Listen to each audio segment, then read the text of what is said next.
आपने जब कहा कि भगवान भगवान में मन लगाना, तो भगवान को भी लोग अलग अलग तरीकों से अलग अलग रूपों में देखते हैं जी। कुछ लोग कहते हैं कि हम सभी के अंदर भगवान है, कुछ लोग मंदिर में भगवान ढूंढते हैं, कुछ लोग पहाड़ों में भगवान ढूंढते हैं, कुछ लोग हवा में, पानी में, सभी तत्वों में भगवान ढूंढते हैं।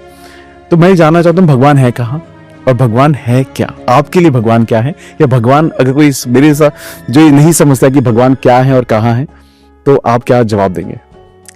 आई थिंक मुझे लगता है भगवान एक फोर्स, एक ताकत है जो इस दुनिया को चला रही है। आपने जो भी नाम लिया, कोई जल में मानता है, कोई ये मानता है, मैं सब में मानती हूँ। ये सब टोटल अगर आप करोगे, सबका मिक्सचर करोगे, इस माइक में भी है, इस सोफे में भी है, मुझ में राम, तुझ में राम, सब में राम समाया।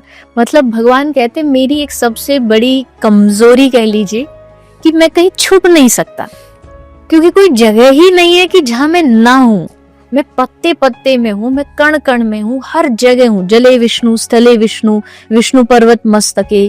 कहाँ नहीं है भगवान? जल में, थल में, पहाड़ में, पाताल में, एवरेस्ट की चोटी पर। मैं कहती हूँ दो चीज कहीं भी पहुंच सकती है, उसको कोई नहीं रोक सकता। एक मौत और दूसरा भगवान।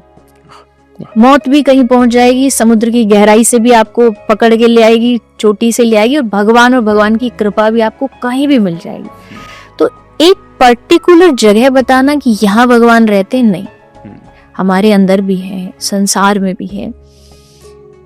शक्ति मैंने इसलिए कहा क्योंकि खासकर जो कुछ लोग नास्तिक हैं, जिनको लगता है कि भगवान कुछ नहीं होता, उनके लिए ये चीज जानना जरूरी है। देखिए, कोई भी दुनिया की चीज हो, ऑटोमेटिकली कुछ काम नहीं करता। उसके पीछे एक फोर्स तो चाहिए ही चाहिए। ये माइक है, इसको किसी ने ऑन किया तब ये शुरू हुआ। कैमरा चल रहा है, उसके पीछे कोई बैठा है। ये बिल्डिंग बनी, इसके पीछे कोई वर्कर थे, लेबर थे। तो यानी हर चीज के, यहाँ जितनी भी रूम में चीजें, सबके पीछे एक फोर्स थी। तो इतनी बड़ी दुनिया अपने आप तो नहीं बनी, बिल्कुल, इसको किसी ने बनाया।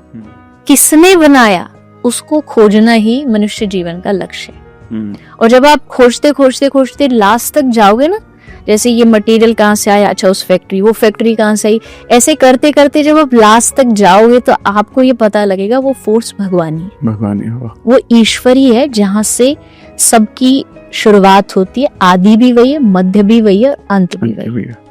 इसलिए उस भगवान को कहा गया सत्यम परम धीमहि सच्चिदानंद रूपाय विश्वोत्पत्त्यादि हेतवे ईश्वरः परमा कृष्ण सच्चिदानंद विग्रह। वो सच्चिदानंद है, सत्य। सत्य मतलब जो कभी नहीं मिटता, कभी भी जिसका नाश नहीं होता। हर चीज का एक एक्सपायरी डेट होता है, मेरा, आपका, सामान का। पर एक भगवान है जिनका कोई अंत नहीं है। वो संसार से पहले भी थे, आज भी है, संसार मिट जाएगा, वो तब भी रहेंगे। तो वो शक्ति मेरे लिए भगवान है।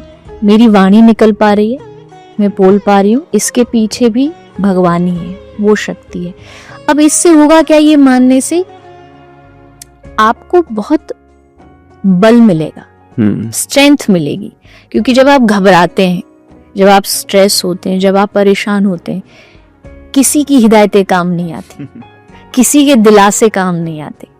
कोई हमें कितना भी कह दे, अरे भैया कोई बात नहीं, हो जाएगा, ठीक है, थोड़े टाइम के लिए हमें लगेगा सही कह रहा, फिर से हम उस सोच में पड़ जाएंगे कि कैसे होगा, कैसे पार करें। उस समय अंदर की ताकत चाहिए होती है, और वो भगवान से मिलती है। इसलिए आप कभी भी कंपेयर करके देखना, भगवान को मानने वाला और भगवान को न मानने वाला, इन दोनों में डिफरेंस क्या होगा? न मानने वाला परिस्थितियों से जल्दी हारेगा, और मानने वाला लड़ेगा, पूरी शिद्दत से लड़ेगा, और उस परेशानी को पार करेगा। तो ये है, मुझे लगता है मेरे लिए तो भगवान का रोल जीवन में ये है कि एक पल भी मेरा जीवन उनके बगैर नहीं है। चाहे वो खाना है, पीना है, सोना है, बोलना है, चलना है, सब में वो है।